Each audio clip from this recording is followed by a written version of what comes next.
In this video, we're going to look at how to measure productivity.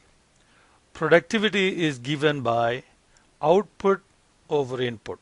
Okay. Output is how many units we are producing, and the denominator is what input is being used to produce that output.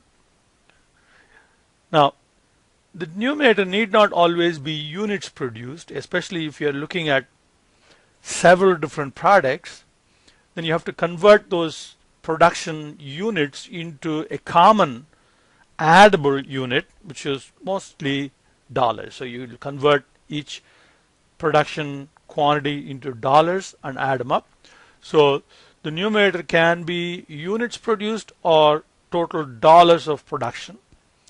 The same in the case of input. If you have only one input that you want to look at, then it can be units of the input. But if you have multiple inputs that you want to look at, then you have to convert those each input into dollar amount and add them up and use dollars in the denominator.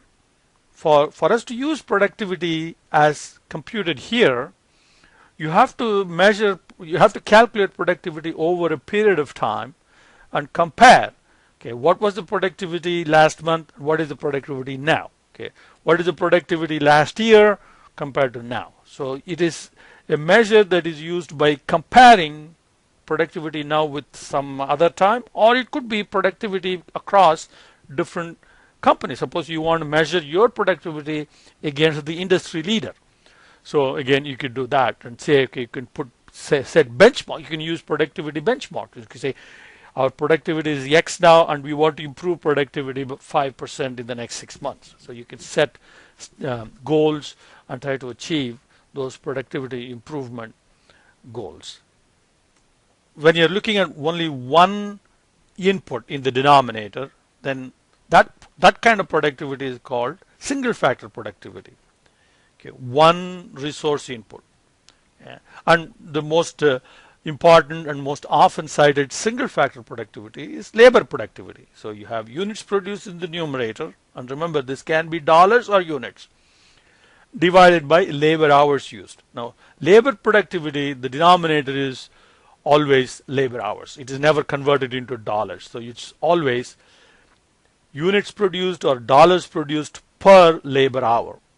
So that is labor productivity. So if we produce 1,000 units of the product and we use 250 hours of labor, then 4 units per labor hour. So that would be an example of labor productivity. Multifactor productivity, on the other hand, is output in the numerator divided by a bunch of inputs. And remember, since these are not addable, like you cannot add labor hours with material used, with the energy and so on, so you have to convert each input into dollar amount and then add them up. So this is called multifactor productivity, multiple resource inputs. So let's look at another example. Suppose we have a title company that has 4 workers working 8 hours a day, and the payroll cost is $640 a day. And they have overhead of $400, and they produce 8 titles a day. So that's your current system. So our labor productivity will be 8 titles is the output, 4 workers working 8 hours a day is the input. So we have 8 output, 32 hours of labor gives us 0.25 titles per labor hour. Let's now assume that we have a new system in place and we are now able to produce 14 titles a day with the same workforce, but then the overhead now is double. It's not 400 anymore, it is 800. Okay. Now we're still looking at labor productivity, so the new labor productivity is now 14 titles divided by 32 hours, the same 4 workers 8 hours a day. So the labor productivity has increased by this amount. Now multifactor productivity, now the numerator is the same. Okay, for the old systems, 8 titles per day. Now the denominator is $640 of payroll cost and $400 of overhead cost. See, you cannot use 32 hours here, because 32 hours plus $400 doesn't make any sense at all. So you have to use the dollar amount for labor cost, and 400 gives you 0.0077 titles per dollar of these two inputs. This is a two input multifactor productivity. So the denominator can be a basket of input that you're interested in, whatever your interest is.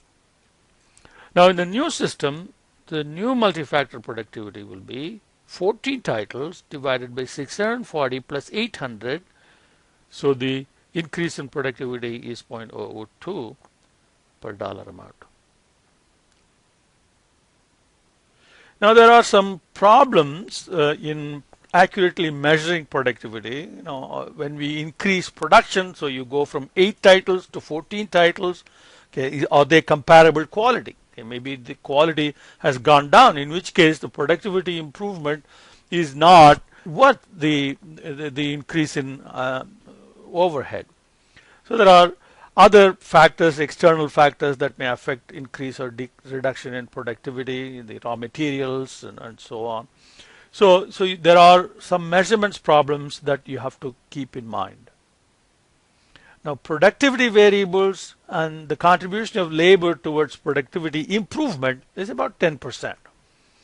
Now capital, here by capital what we mean is improvement in facilities, improvement in machinery, improvement automation, investment related, capital investment related productivity improvements, and you can achieve about, the contribution is roughly about 38% of the annual increase.